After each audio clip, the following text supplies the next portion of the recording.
Hello, welcome everyone to Dream Medicos. So we are continuing the chapter biological classification और आज इस chapter में हम लोग नेक्स्ट किंगडम फंजाई पढ़ने जा रहे हैं। ये इस चैप्टर का लास्ट किंगडम है। इसके बाद प्लांटिया और एनिमेलिया चैप्टर के जो किंगडम्स हैं वो सेपरेट एनसीईआरटी में चैप्टर्स दिए हुए हैं। किंगडम प्लांटी, किंगडम एनिमेलिया, हम उसमें उसको कंटिन्यू करेंगे। तो इस चैप्टर का ये लास्ट किंगडम है और ये वो इंपॉर्टेंट किंगडम है। आपको किंगडम फंजाई के बारे में सब कुछ इन्फॉर्मेशन जो भी एनसीईआरटी में है वो आज आपको बताने वाला हूँ। ठीक है, तो शुरू करते हैं। किंगडम फंजाई जो यूनिक किंगडम, इस किंगडम की यूनिक क्या कह सकते हैं फीचर है कि इसमें जितने भी ऑर्गेनिज्म मिलते हैं वो सभी के सभी कैसे होते हैं, हेट्रोट्रॉपिक होते हैं। कैसे होते हैं? Heterotrophic. All organism found in this kingdom are heterotrophic. Heterotrophic मतलब क्या होता है आपको पता ही होना चाहिए कि जो दूसरों पे अपने न्यूट्रिशन के लिए डिपेंडेंट है, अपने फूड के लिए, अपने न्यूट्रिशन के लिए दूसरे ऑर्गेनिज्म के ऊपर डिपेंडेंट है, उनको हम कहते हैं फंजाई। और ये इस किंगडम की एक यूनिक कैरेक्टरिस्टिक फीचर बता सकते हैं हम लोग। क्लियर? आगे बढ़ते हैं। दे show a great diversity in morphology and habitat. अगर देखा जाए तो इनकी मॉर्फोलॉजी मतलब बाहर का जो स्ट्रक्चर होता है दिखने वाला, उसको कहते हैं मॉर्फोलॉजी, दिखने का स्ट्रक्चर। और हैबिटेट में ये डिफर करते हैं बहुत, मतलब इसमें डाइवर्सिटी मिलेगी, बहुत अलग अलग तरीके के दिखने वाले, प्लस इनके हैबिटेट जहां पे ये रहते हैं, आसपास का एरिया को, किसी भी लिविंग ऑर्गेनिज्म के आसपास के जहां वो रहता है उसको उसका हैबिटेट कहते हैं। तो अलग अलग हैबिटेट में देखने को मिलते हैं, डाइवर्स हैबिटेट मिलता है इनका देखने को। तो इनके पास कैसी है? ग्रेट डाइवर्सिटी है। कहाँ पे? आपके मॉर्फोलॉजी इनकी डाइवर्स है और इनका हैबिटेट भी डाइवर्स है इस किंगडम का। आप फंजाई को कहाँ पे देख सकते हो? आप अगर अपने रूम में, अपने घर में एक ब्रेड पे थोड़ा सा पानी डाल के उसको रख दो शाम तक, आपको शाम तक उसके अंदर फंजाई ग्रो होते हुए दिखेगी। वाइट कलर की ब्रेड मॉल्ड ग्रो होते हुए दिखाई देगी। आप जो मशरूम खाते हो वो भी एक फंजाई है, वो एक प्लांटी नहीं है। जो आप मशरूम खाते हो अपने घर में, ईडेबल मशरूम जो होता है वो एक फंजाई है जो आप खाते हो, ईडेबल मशरूम। मशरूम में और कैटेगरीज भी आती हैं जो नहीं खानी चाहिए, जो नहीं खाई जाती हैं, जो आपके पॉइजन हो सकती है, आपके लाइफ थ्रेटनिंग हो सकती है, वो है टूथस्टूल। यहाँ पे नाम दिया हुआ है टूथस्टूल का। Toadstool is a poisonous mushroom. ये कैसा है? पॉइजनस मशरूम है। White spot on the mustard leaf are due to the parasitic fungi. आपने मस्टर्ड, अगर कोई गांव में या कभी किसी ने मस्टर्ड का पेड़ देखा होगा तो उसके जो लीफ होती है, ग्रीन कलर की लीफ होती है, जो उसमें आपको वाइट कलर के स्पॉट्स देखने को मिलते हैं। ये स्पॉट्स किस वजह से हैं? Due to a parasitic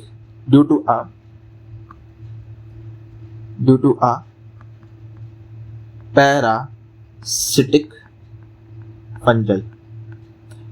parasitic का मतलब मैंने आपको बताया था, जो दूसरे ऑर्गेनिज्म को खा के अपना न्यूट्रिशन पूरा करे। क्लियर? सम यूनिसेलुलर फंजाई, कुछ यूनिसेलुलर भी हैं। अच्छा, ये किंगडम में सभी के सब मल्टी सेलुलर है, पर कुछ यूनिसेलुलर भी पाए जाते हैं, जैसे कि यूनिसेलुलर फंजाई। यूनिसेलुलर फंजाई में आपका एग्जांपल आता है कौन सा? ईस्ट। ये ईस्ट जो है इसको यूनिसेलुलर फंजाई कहते हैं। ठीक है, इससे क्या बनता है? ब्रेड और बियर बनाने में इस्तेमाल किया जाता है ईस्ट। ठीक है, आपने एक जगह पढ़ा भी होगा 13% पॉइजनिंग वाला टॉपिक। 13% पॉइजनिंग। ईस्ट जो है अपने आप को मर जाएगी अगर 13% से ज्यादा अल्कोहल बना दिया इसने। 13% से जैसे ही अल्कोहल का लेवल बढ़ता है, ईस्ट अपने आप खुद ही मर जाएगी इसमें। ठीक है।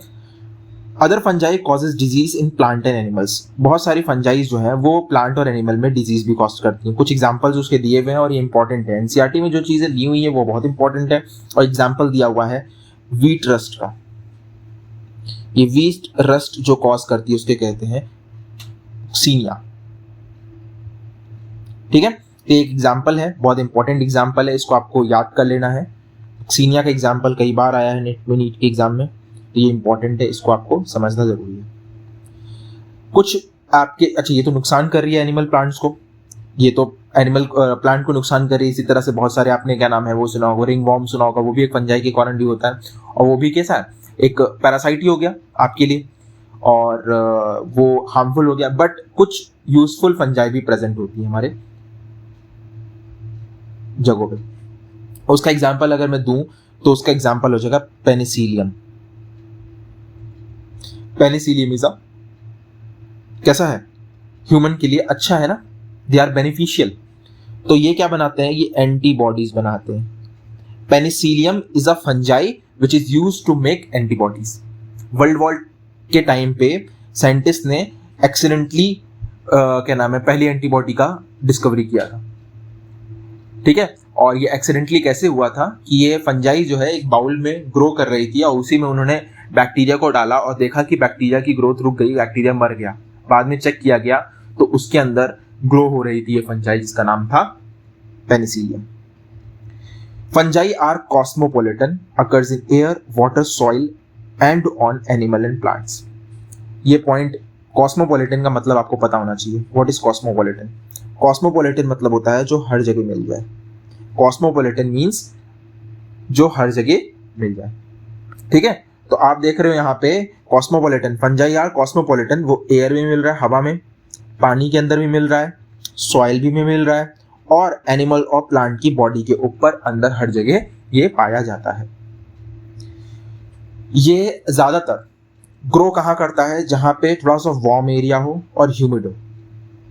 वार्म मतलब थोड़ा सा गर्माहट हो और थोड़ा सा वहां पे वाटर का सब्सटेंस, मतलब एयर में वाटर हो, ह्यूमिडिटी हो, ह्यूमिड एरिया हो, वाटर प्रेजेंट हो, ये फेवरेबल कंडीशन है।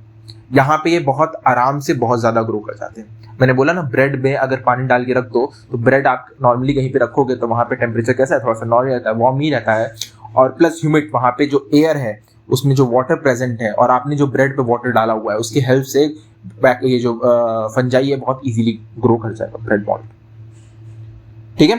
पर अगर आपने देखा होगा कभी कभी कि आपके घर में खाना फ्रिज में डाल दिया जाता है, ऐसा क्यों किया जा रहा है? क्योंकि जो फंगस होती है, जो फंजाई होती है, ये लो टेम्परेचर पे ग्रो नहीं कर पाती। इसीलिए किसी भी खाने को खराब होने से, बैक्टीरियल या फंगल इन्फेक्शन से बचाने के लिए हम उसको क्या करते हैं, प्रिजर्व करने के लिए, फंगल और बैक्टीरियल इन्फेक्शन से प्रिजर्व करने के लिए हम उसको रेफ्रिजरेट करते हैं, रेफ्रिजरेटर में डालते हैं, ठीक है। तो फंगस जो है वो लो टेम्परेचर पे, बैक्टीरिया लो टेम्परेचर पे ग्रो नहीं करता, ठीक है। आगे बढ़ते हैं इस चैप्टर में।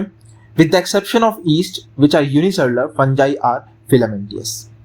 फिलामेंटियस मतलब इस तरह के फिलामेंट्स पाए जाते हैं फंजाई में, ठीक है।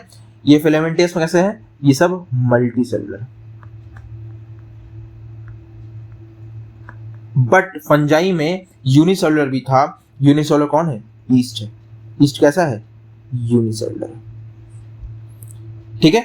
The body consist of long slant thread like structure called Haifa. ये जो फिलामेंटियस, ये जो आपको दिख रहा है स्ट्रक्चर, इसको हम कहते हैं हाइफा। क्या कहते हैं इसको? Haifa, clear. हाइफा जो है, ये जब बहुत सारे हाइफा मिलते हैं, बहुत सारे हाइफा मिलते हैं, जब एक नेटवर्क ऑफ हाइफा बन जाता है, तो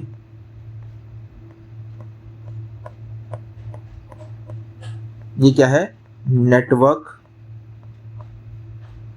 ऑफ हाइफा। जब नेटवर्क ऑफ हाइफा बनता है तो ये जो स्ट्रक्चर, इसको हम फिर कहते हैं माइसीलियम। क्या कहते हैं? माइसीलियम।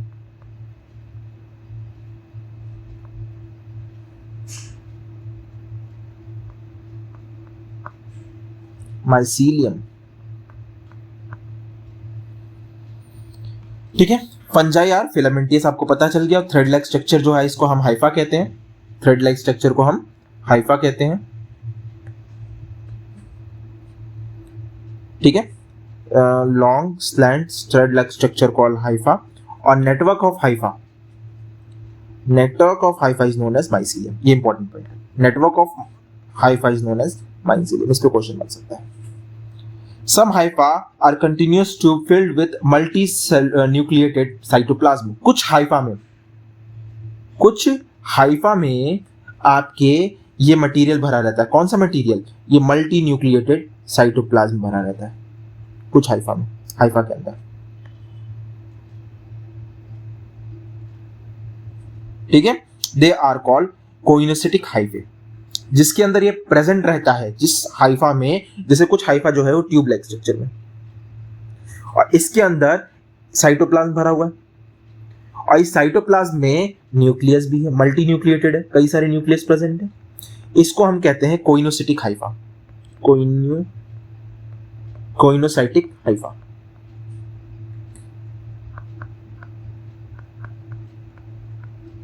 क्लियर? कोइनोसिटिक हाइफा, इसको भी इंपॉर्टेंट है, इसको भी अंडरलाइन कर लीजिए।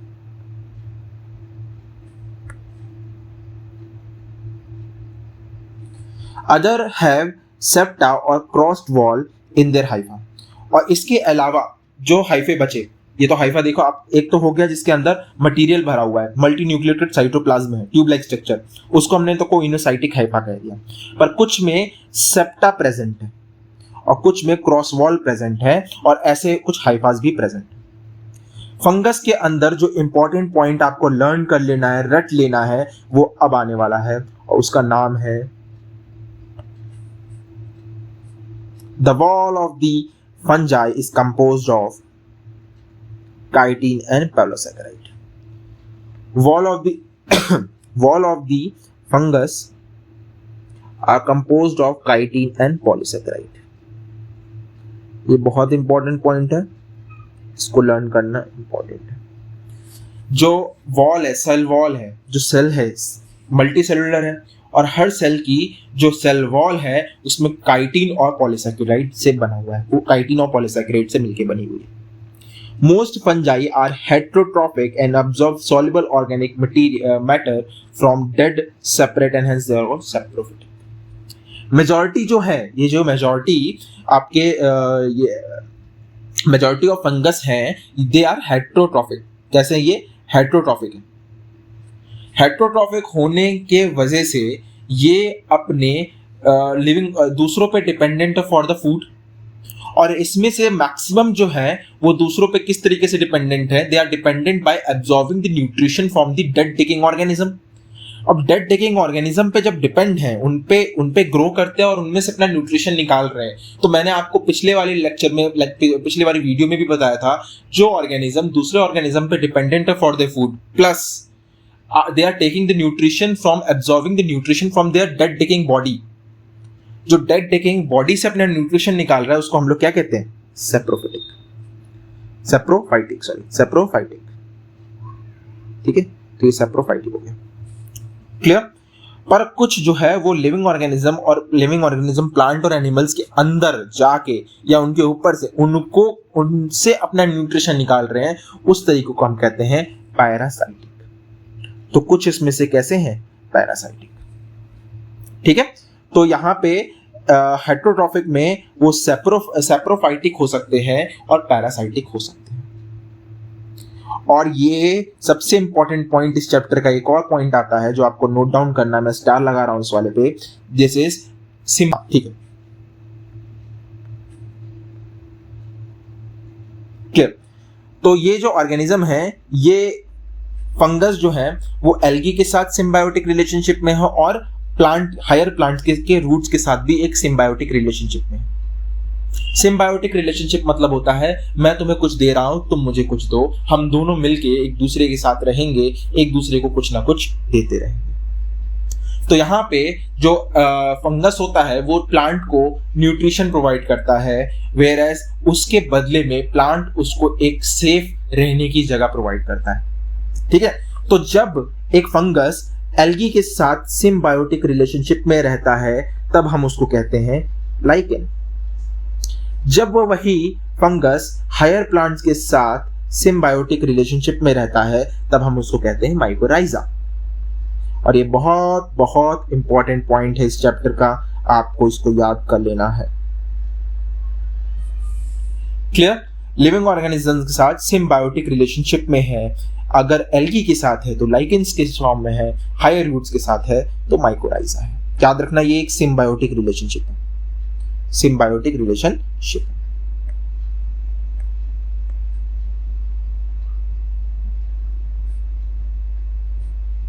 आगे बढ़ते हैं। फंगस के अंदर रिप्रोडक्शन कैसे होता है? Fungus reproduce by sexual and asexual modes. अब ये एसेक्सुअल मोड में वेजिटेटिव मोड से भी रिप्रोड्यूस करते हैं। ठीक है, वेजिटेटिव मोड से जब रिप्रोड्यूशन हो रहा है तो उस रिप्रोडक्शन को हम बता सकते हैं कि fungus reproduce by vegetative means, मतलब फ्रेगमेंटेशन हो सकता है, फिजन हो सकता है और बडिंग हो सकता है। तो फंगस के अंदर वेजिटेटिव मीन्स से reproduction by fragmentation, fusion and fission and budding. अगर वहीं पे बात की जाए एसेक्सुअल रिप्रोडक्शन की, तो प्लांटी के अंदर asexual reproduction in fungus by spore formation. और हम इसको, जो स्पोर है इसको हम लोग, अगर ये एसेक्सुअल स्पोर से हो रहा है तो हम उसको कोनेडिया, स्पोरेंजियोस्पोर, जूस्पोर के नाम से जानते हैं। अगर यही चीज सेक्सुअल रिप्रोडक्शन स्पोर से हो रहा है तो 3 स्पोर्स हैं इसके, oospore, ascospore एंड basidiospore। ठीक है, तो यहाँ पे स्पोर फॉर्मेशन से asexual reproduction by spore formation हो सकता है, sexual reproduction by spore formation हो सकता है। यहाँ पे अगर एसेक्सुअल रिप्रोडक्शन हो रहा है तो वो कोनेडियोस्पोर या स्पोरेंजियोस्पोर या जूस्पोर नाम से जाना जाएगा। वहीं पे सेक्सुअल रिप्रोडक्शन oospore, ascospore और basidiospore के द्वारा होता है। ठीक है, आगे बढ़ते हैं।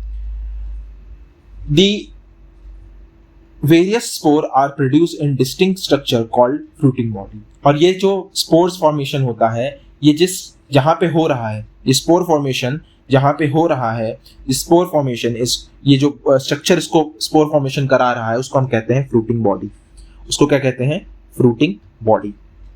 The sexual cycle involves 3 steps। Sexual cycle जो है, एक फंजाई की सेक्सुअल साइकिल की अगर बात की जाए तो इसमें टोटल 3 स्टेप्स होते हैं। वो 3 स्टेप्स कौन कौन से हैं? सबसे पहला है प्लाज्मोगेमी, फिर है कैरियोगेमी और फिर मियोसिस। ठीक है, तो सबसे पहले हम इस तीनों को समझने की कोशिश करते हैं। सबसे पहला plasmogamy. Plasmogamy is the fusion of plasma between 2 motile और नॉन मोटाइल गैमेट्स। प्लाज्मोगेमी क्या होता है? फ्यूजन हो रहा है। फ्यूजन किसका फ्यूजन हो रहा है? प्रोटोप्लाज्म का। जो मटेरियल प्रेजेंट है सेल के अंदर, उस प्रोटोप्लाज्म का फ्यूजन हो रहा है। या तो वो मोटाइल होंगे या तो वो नॉन मोटाइल गैमेट्स के बीच में होता है। जब ये होता है, इसके बाद जब सेल फ्यूज कर जाते हैं, उसके बाद उनके अंदर के न्यूक्लियस को फ्यूज करना होता है। तो इस स्टेप को हम कहते हैं कैरियोगेमी। कैरियोगेमी के अंदर न्यूक्लियस का फ्यूजन होता है, और जब न्यूक्लियस का फ्यूजन हो जाता है, 2n स्ट्रक्चर बन जाता है। यहाँ पे जब हो गया तब उसका मियोसिस होगा, वो सेपरेट हो जाएंगे। यहाँ जो 2n स्ट्रक्चर बन गया ना, 2n स्ट्रक्चर कैसे हुआ? एक सेल का न्यूक्लियस, दूसरे सेल का न्यूक्लियस, सेल मर्ज करके 2 न्यूक्लियस थे। अब इन दोनों न्यूक्लियस के बीच में क्या हो गया? फ्यूजन हो गया। फ्यूजन मतलब जुड़ गए, और ये जुड़ के क्या बनाएंगे अब? फ्यूजन हो गया। ये क्या बन गया? 2n बन गया, और ये 2n का अब क्या होगा? मियोसिस होता है। मियोसिस होने के बाद n और n फॉर्म में स्पोर्स बन जाते हैं। क्लियर? तो यहाँ पे हैप्लॉइड स्पोर का फॉर्मेशन हो गया by the help of meiosis process. ठीक है, when a fungus reproduce sexually, 2 haploid hypha of compatible mating type comes together and fuse। जो फंगस एसेक्सुअल रिप्रोडक्शन करता है तो 2 हैप्लॉइड हाइफा एक दूसरे के पास आते हैं और फ्यूज हो जाते हैं। ठीक है, कुछ फ्यूजन के अंदर 2 haploid cell immediately diploid cell में कन्वर्ट हो जाता है। कुछ फंजाई के अंदर ये प्रोसेस बहुत तेजी से होता है। प्लाज्मोगेमी और कैरियोगेमी एक साथ ही होता है। प्लाज्मोगेमी होता है, उसके बाद कैरियोगेमी होता है, तुरंत होता है, टाइम नहीं लगता। बट कुछ फंगस के अंदर यहाँ पे डिले पाया जाता है। ये डिले कैसा होता है कि हाउएवर इन सम फंजाई जैसे कि एस्कोमाइसिटीज और basidiomycetes, they are the type of fungi. Ascomycetes और बेसिडियोमाइसिटीज के अंदर ये जो फेज है प्लाज्मोगेमी से कैरियोगेमी के बीच में, इसमें एक रेस्टिंग फेज है। ठीक है, तो आप तो समझते हैं यहाँ पे इस इंटरवल को हम कहते हैं डायकैरियोटिक स्टेज। यहाँ पे 2 न्यूक्लियाई पर सेल के अंदर हो जाता है। ठीक है, इसको हम लोग डायकैरियन फॉर्मेशन कहते हैं, और इस फेज को हम कहते हैं dikaryotic phase of the fungus. Later जो न्यूक्लियस में फ्यूज होते हैं और डिप्लॉइड सेल बनते हैं, मतलब कैरियोगेमी होगी बाद में, बट तब तक के लिए ये हैप्लॉइड एन के फॉर्म में ही रहते हैं। पेरेंटल न्यूक्लियाई जो है वो फ्यूज करता है, डिप्लॉइड बनाता है, तो आपको पता ही है। बाद में कैरियोगैमी हैपेंस लेटर। पहले क्या हो जाएगा, प्लाज्मोगैमी होगा, फिर एक फेज आएगा जिसको हम लोग कहते हैं डाइकैरियोटिक फेज। डाइकैरियोट फेज के बाद, डाइकैरियोन फेज के बाद जो डाइकैरियोन वाला जो फेज है, ये फेज जब खत्म होगा इसके बाद कैरियोगैमी होगा। Clear? The fungi forms fruiting body in which reduction division occurs there are haploid spore. और फिर इसी में जो कैरियोगैमी के होने बाद मियोसिस होगा और हैप्लॉइड स्पोर्स बन के तैयार हो जाएंगे। Clear? The morphology of the mycelium, mode of their formation of fruiting body are on the basis of kingdom are division classes. दो टॉपिक दिए हुए हैं, दो मतलब वो दिए हुए हैं। एक है morphology of the mycelium, mycelium के मॉर्फोलॉजी पे। दूसरा mode of the spore formation. तीसरा फ्रूटिंग बॉडी। ठीक है, फ्रूटिंग बॉडी। इन तीनों के बेसिस पे फंजाई को आगे फर्दर डिवीजन किया गया क्लासेस में। ठीक है, तो ये जो आपने अभी ऊपर मैंने बताया था आपको, दो इनके नाम बताए थे, एस्कोमाइसिटीज और बेसिडियोमाइसिटीज के अंदर, जहां पे ये इंटरलिविंग डाइकैरियोटिक फेज आ रही है। डाइकैरियोन कहते हैं उस कंडीशन को और डाइकैरियो फेज कहते हैं उस फेज को। तो ये एस्कोमाइसिटीज और बेसिडियोमाइसिटीज में आ रहा है। इसके अलावा दो और होते हैं जिसका नाम है फाइकोमाइसिटीज और एस्कोमाइसिटीज, फाइटोमाइसिटीज, बेसिडियोमाइसिटीज और ड्यूटेरोमाइसिटीज। ठीक है, तो अब इसके आगे हम पढ़ते हैं। इसमें किंगडम को अब क्लासेस में डिवाइड कर दिया गया और जो पहला क्लास हम पढ़ने जा रहे हैं उसका नाम है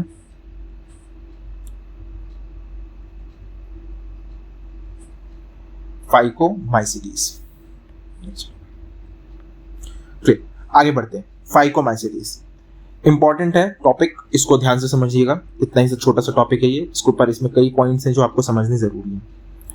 member of Phycomycetes are found in aquatic habitat. जो मेंबर्स हैं फाइकोमाइसिटीज के वो एक्वेटिक हैबिटेट में पाए जाते हैं। And on decaying wood in moist and damp places और as obligate parasite on plants. जो फाइकोमाइसिटीज के मेंबर्स हैं ये आपको एक्वेटिक हैबिटेट में देखने को मिलेंगे। They are found in aquatic habitat. ठीक है, और ये डेड डेकिंग वुड जहां पे मॉइस्चर प्रेजेंट हो, डैम्प प्लेसेस में जहां पे थोड़ा सा गीला और सनलाइट ना पहुंच रही हो, और या तो ये ऑब्लिगेट एकदम एनिमल्स में पैरासाइट की तरह पाए जाते हैं। ठीक है, पूरी तरीके से प्लांट्स के ऊपर dependent for the nutrition. The mycelium is aseptate and coenocytic. जो माइसीलियम है वो कैसा है, सेप्टेड है एंड कोइनोसाइटिक है। ठीक है, जो ये माइसीलियम है इसकी स्ट्रक्चर मैंने बताया था, स्ट्रक्चर पे ही तो डिफाइन किया गया 4 क्लासेस। तो जो माइसीलियम है वो कैसा है, माइसीलियम इज सेप्टेड कोइनोसाइटिक।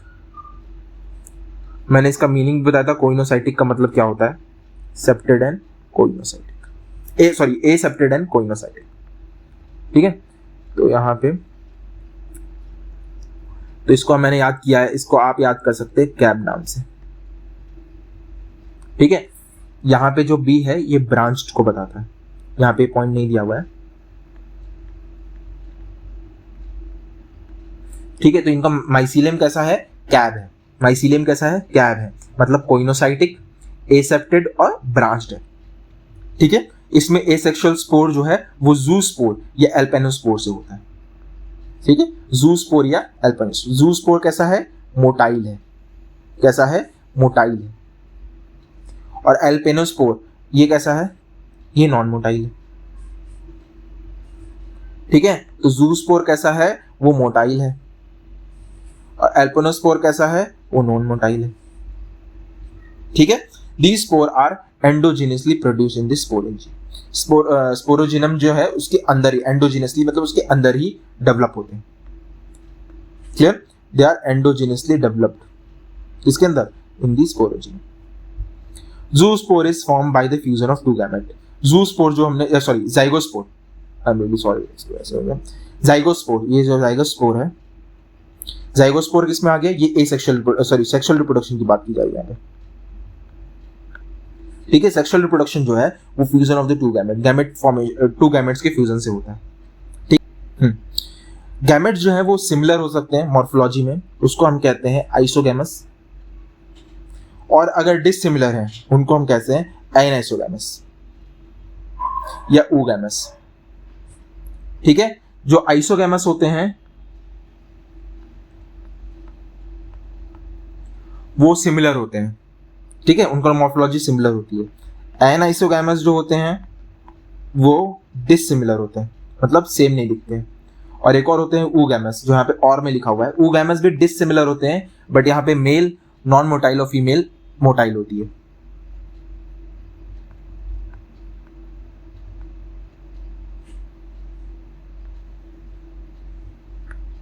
ठीक है, कुछ एग्जाम्पल्स हैं यहां पे आपको याद करने चाहिए इसके। जो है सबसे पहला है म्यूकोर, ठीक है, राइजोपस, इसको हम लोग ब्रेड मॉल्ट, मैंने जो बताया था आपको, आप ब्रेड रखोगे उस पर ग्रो कर जाएगा, ब्रेड मॉल्ट नाम से जानते हैं। और एल्ब्यूगो, एल्ब्यूगो जो है ये मस्टर्ड के ऊपर एक पैरासिटिक फंजाई है, एल्ब्यूगो, ठीक है। तो ये तीनों इंपॉर्टेंट है, इसको आपको याद करना है। 3 एग्जाम्पल है इस फाइकोमाइसिटीज में, तीनों एग्जाम्पल आपको फाइकोमाइसिटीज के याद करने। ठीक, आगे बढ़ते हैं। नेक्स्ट है जो वो है एस्कोमाइसिटीज, ठीक है। तो नया जो क्लास हम पढ़ने जा रहे हैं फंजाई के अंदर, उसका नाम है एस्कोमाइसिटीज, ठीक है। एस्कोमाइसिटीज को हम लोग सैक फंजाई के नाम से जानते हैं। किस नाम से जानते हैं? सैक फंजाई के नाम से, ठीक है, सैक फंजाई के नाम से जानते हैं। एस्कोमाइसिटीज जो होते हैं ये मैक्सिमम कैसे होते हैं? मल्टी सेलुलर होते हैं, मोस्टली मल्टी सेलुलर होते हैं। बट इसमें एक यूनिसेलुलर फंगस पाया जाता है, यूनिसेलुलर एस्कोमाइसिटीज पाया जाता है, इसका नाम है ईस्ट, इसका नाम है ईस्ट। और मल्टी सेलुलर में आपको पेनिसिलियम पता है, और बहुत एग्जांपल अभी नीचे हम पढ़ेंगे, वो सभी से एग्जांपल आ जाएंगे मल्टी सेलुलर। पर यूनिसेलुलर कौन है? ईस्ट।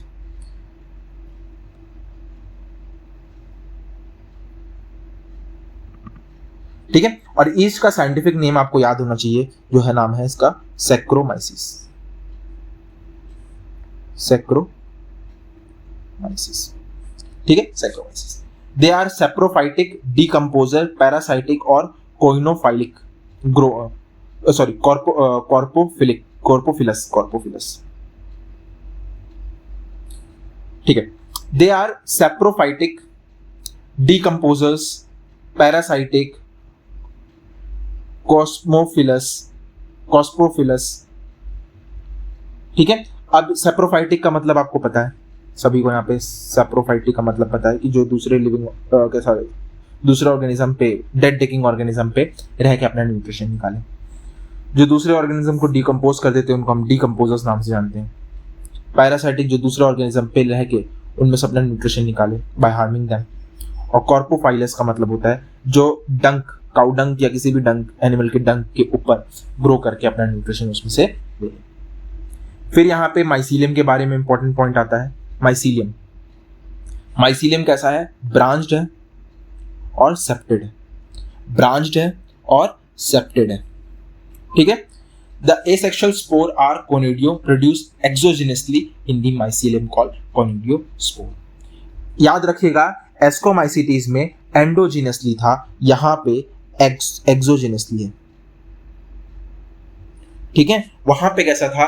एंडोजिनसली था, यहां पे एक्सोजेनसली ग्रो करता है। कौन सा? स्पोर, एसेक्सुअल स्पोर, कोनिडियोस्पोर जो है वो कैसा ग्रो करता है? They grow exogenously, mycelium, special mycelium, उसको हम लोग कहते हैं कोनिडियोस्पोर।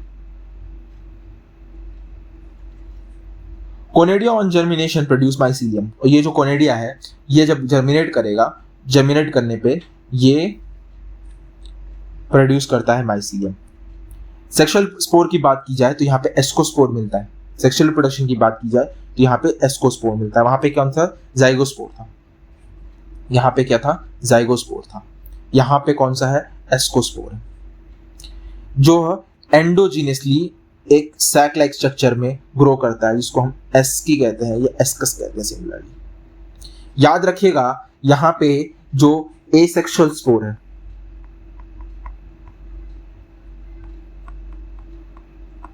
और सेक्सुअल स्पोर है, एक हो रहा है ग्रो एंडोजीनियसली, एक ग्रो हो रहा है एंडोजीनियसली। वो कौन सा है?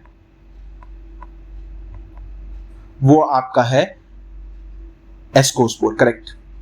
और एसेक्सुअल स्पोर कैसा है, वो ग्रो हो रहा है एक्सोजेनसली, दे आर ग्रोइंग एक्सोजेनसली। और इसका एग्जांपल क्या आ जाएगा, कोनिडिया आ जाएगा। यहाँ पे इसका एग्जांपल क्या आ जाएगा, कोनिडिया आ जाएगा। ठीक है, आगे बढ़ते हैं। The asci are arranged in different types of fruiting body called ascocarp. ठीक है, फ्रूटिंग बॉडी पे अरेंजमेंट का अलग अलग हो सकता है, एस्कोकार्प बोलते हैं उसको। क्लियर। अब बात करते हैं कुछ एग्जांपल्स। इसमें आ जाएगा एस्पेरिगस, ठीक है, क्लेविसेप्स, न्यूरोस्पोर, ठीक है, और आपका कुछ अच्छे हैं जैसे मोरल्स एंड ट्रफल्स। ठीक है, कुछ कुछ इन पॉइंट्स याद करने होंगे इसमें आपको। सबसे पहला जो है वो एस्पेरिगस है, ठीक है, दूसरा है क्लेविसेप्स एंड न्यूरोस्पोरा। ये 3 एग्जांपल हो गए इंपॉर्टेंट याद करने। न्यूरोस्पोरा की याद रखिएगा, इसमें जेनेटिक वर्क, बायोकेमिकल और जेनेटिक वर्क होता है। न्यूरोस्पोरा एक फंजाई है। आप बायोटेक्नोलॉजी पढ़ेंगे इस चैप्टर, इस नेक्स्ट ईयर आपको 12th क्लास में जो बायोटेक्नोलॉजी चैप्टर है उसमें न्यूरोस्पोरा के बारे में आप और ज़्यादा जानोगे, क्योंकि जेनेटिक वर्क इस पे किए जाते हैं। ठीक है, कुछ मेंबर्स जो है वो ईडेबल मशरूम्स होते हैं, ईडेबल मशरूम्स बोल रहा हूँ, ईडेबल फंजाई होते हैं, मोरल्स एंड ट्रफल्स। ये ईडेबल है, खा सकते हैं आप इसको, बहुत डिलीशियस होते हैं, दे आर कंसिडर्ड डिलीशियस। ठीक है, मोरल्स एंड ट्रफल्स। तो यहाँ जो एग्जाम्पल्स है वो बहुत इंपॉर्टेंट है, ये सारे एग्जाम्पल्स दे रखे हैं, और ये ज़्यादा ही एग्जाम्पल्स आपको इंपॉर्टेंट है, याद करने बहुत जरूरी है। आगे बढ़ते हैं इस चैप्टर में, और नेक्स्ट क्लास, अपनी सेकेंड लास्ट क्लास जो है बेसिडियोमाइसीटीज के बारे में जानते हैं। बेसिडियोमाइसीटीज को हम मशरूम के नाम से भी जानते हैं, या ब्रैकेट फंजाई या पफ बॉल के नाम से जानते हैं। इसके अंदर मशरूम्स आते हैं, ठीक है, और इनको हम लोग ब्रैकेट फंजाई या पफ बॉल के नाम से जानते हैं, पॉपुलर नेम्स इनके। ये सॉइल पे ग्रो करते हैं, लॉग्स पे ग्रो करते हैं, टी स्टेम्स पे ग्रो करते हैं, टी स्टेम्स पे ग्रो करते हैं। ठीक है, ये प्लांट में पैरासाइट की तरह भी रहते हैं, और इससे एग्जांपल जाएंगे रस्ट एंड स्प्लिट। ठीक है,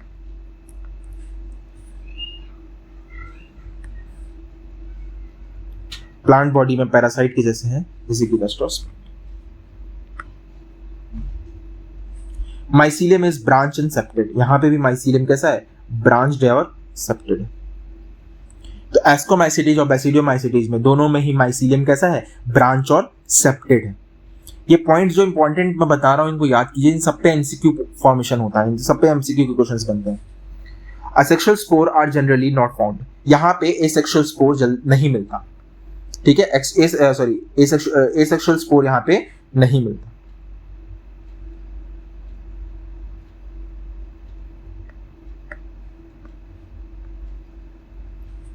ठीक है, पर वेजिटेटिव रिप्रोडक्शन होता है बाय फ्रेगमेंटेशन।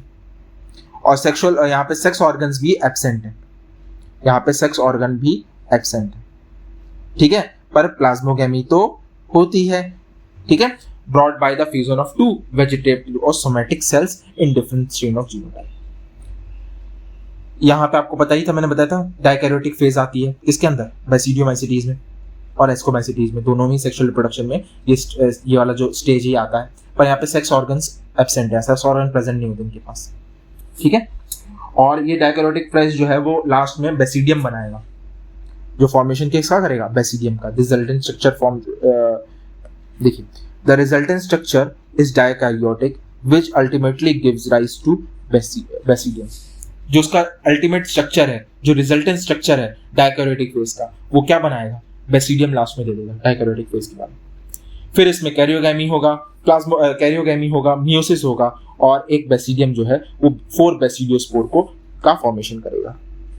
याद रखिएगा, कैरियोगैमी और मियोसिस होने के बाद बेसिडियम प्रोड्यूस करेगा 4 बेसिडियोस्पोर। इंपॉर्टेंट है,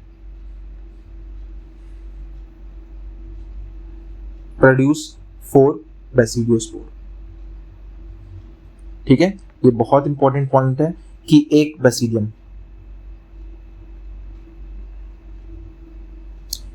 क्या करेगा, 4 बेसिडियोस्पोर को फॉर्मेशन करेगा, 4 बेसिडियोस्पोर को फॉर्मेशन करेगा। The basidiospore are exogenously grow. फिर यही चीज मैंने बताया था आपको कि यहाँ पे आप देखोगे सेक्सुअल स्पोर कैसा था, एंडोजेनियसली था। बट अगर आप यहाँ पे देखोगे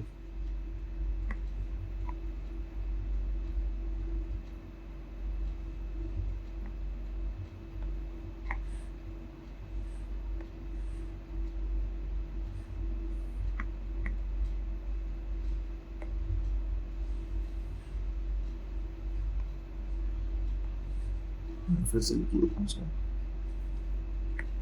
यहाँ पे जो आपका सेक्सुअल स्पोर है वो कैसा है, एक्सोजीनियस है। कैसा है, एक्सोजीनियस। कैसा ग्रो कर रहा है, एक्सोजीनियसली ग्रो कर रहा है। ठीक है, तो यहाँ पे एसेक्सुअल स्पोर तो मिलता ही नहीं है, और सेक्सुअल स्पोर कैसे ग्रो कर रहा है, एक्सोजीनियसली ग्रो कर रहा है। ठीक है, इसकी एग्जांपल्स भी देख लेते हैं। इसके एस्पेरिगस हो गया, यूस्ट्रिलगो हो गया, पक्सीनिया इसका एग्जांपल हो गया। ठीक है, अच्छा एक पॉइंट यहाँ पे छूट गया था, उसको भी कर देख लेते हैं। The basidia are arrange in fruiting body called basidiocarp. वहां पे जो फ्रूटिंग बॉडी हो रही थी वो एस्कोकार्प बना रही थी, यहाँ पे बेसिडियोकार्प बना रही है। ठीक है, एग्जाम्पल में आ गया इसका एगेरिकस जो ईडेबल मशरूम होते हैं। ठीक है, यूस्टेल्जिया स्नट और रस्ट फंजाई होते हैं आपके पक्सीनिया। तो यूस्टिल्गो और पक्सीनिया जो है ये पैरासाइट हो गए प्लांट्स के लिए। क्लियर, तो यहाँ पे ये सब इंफॉर्मेशन थी बेसिडियोमाइसीटीज की, जो आपको जाननी बहुत जरूरी थी, समझनी बहुत जरूरी थी। लास्ट क्लास पे आते हैं इस चैप्टर के, इस आज के लेक्चर के, जो है ड्यूटेरोमाइसीटीज। ड्यूटेरोमाइसीटीज को हम लोग इम्परफेक्ट फंजाई के नाम से जानते हैं, क्योंकि यहाँ पे सेक्सुअल स्टेज जिनकी मालूम नहीं है उनको डाला जाता है। ठीक है, और जैसे ही किसी फंगाई के बारे की उसकी सेक्सुअल फॉर्म पता चलता है, उसको हम लोग ऊपर जिस भी क्लास में वो फिट बैठे उसमें उसको ट्रांसफर कर देते हैं। ठीक है, तो सबसे पहले जो मेरे को आपको पता होना चाहिए, ड्यूटेरोमाइसीटीज को हम क्या कहते हैं, they are called as imperfect fungi. ठीक है, क्योंकि यहाँ पे सिर्फ और सिर्फ इन फंजाई की आपको एसेक्सुअल और वेजिटेटिव फेज के बारे में ही पता होगा। क्यों, जैसे ही आपको इनके सेक्सुअल फेज के बारे में पता चलता है, सेक्सुअल फॉर्म के बारे में पता चलता है, these fungi are discovered and they are move in the right class जिसमें वो बिलोंग करें, उसमें भेज दिया जाता है। ठीक है, it is also possible that asexual and vegetative stage has been given the name in the phase of deuteromacetes. जो asexual और vegetative stage है का नाम में जितने भी हम कह सकते हैं कि जिनमें यही फेज मिली है उनको ड्यूटेरोमाइसीटीज में डाल दिया गया। सेक्सुअल स्टेज को हम जैसे ही मिलता है उनको फिर हम दूसरे क्लास में ट्रांसफर कर देते हैं। आप बाद में इनमें लिंक भी बना सकते हो। ठीक है, ड्यूटेरोमाइसीटीज के Once perfect sexual stage of the member deuteromycetes discovered often moves to ascomycetes और deuteromycetes। आपको important point जो यहाँ पे जानना है वो ये है, जैसे ही उसकी perfect stage जिसको sexual stage मिलती है, they are often transferred to ascomycetes and basidiomycetes। basidiomycetes और ascomycetes जहाँ पे भी उसकी condition, उसकी spore formation, उसका mycelium और spore का structure मैच करता है, वहाँ पे उसको ट्रांसफर कर देते हैं। ठीक है, तो यहाँ पे आपको एक चीज पता चल जाती है कि ड्यूटेरोमाइसीटीज में सेक्सुअल स्पोर नहीं मिलता, सिर्फ और सिर्फ एसेक्सुअल स्पोर मिलता है, इसको हम कोनेरिया कहते हैं। ठीक है, तो Deuteromycetes produce only by asexual spore known as conidia. और इससे पहले जो हमने बेसिडियोमाइसीटीज में वहां पे एसेक्सुअल स्पोर नहीं मिलता, ड्यूटेरोमाइसीटीज में सेक्सुअल स्पोर नहीं मिलता। तो याद रखिएगा, उसमें एसेक्सुअल स्पोर नहीं मिलता, इसमें सेक्सुअल स्पोर नहीं मिलता। माइसीलियम इनकी कैसी है, septate and branched, septate and branched. Some example of saprophyte, some member of saprophytes are parasite, while a large number of them are decomposers. जो ड्यूटेरोमाइसीटीज के कुछ मेंबर्स कैसे हैं, पैरासाइटिक हैं, और कुछ जो है इसमें से डीकम्पोजर्स हैं, ठीक है। और इनकी ये जो है हेल्प करते हैं, लिटिल हेल्प करते हैं। डीकम्पोजर्स कम होते हैं बट ये मिनरल साइकिल के अंदर हेल्प करते हैं। इसके 3 एग्जाम्पल्स, मेजर एग्जाम्पल्स हैं जो आपको पता होने चाहिए। वो है अल्टरनेरिया,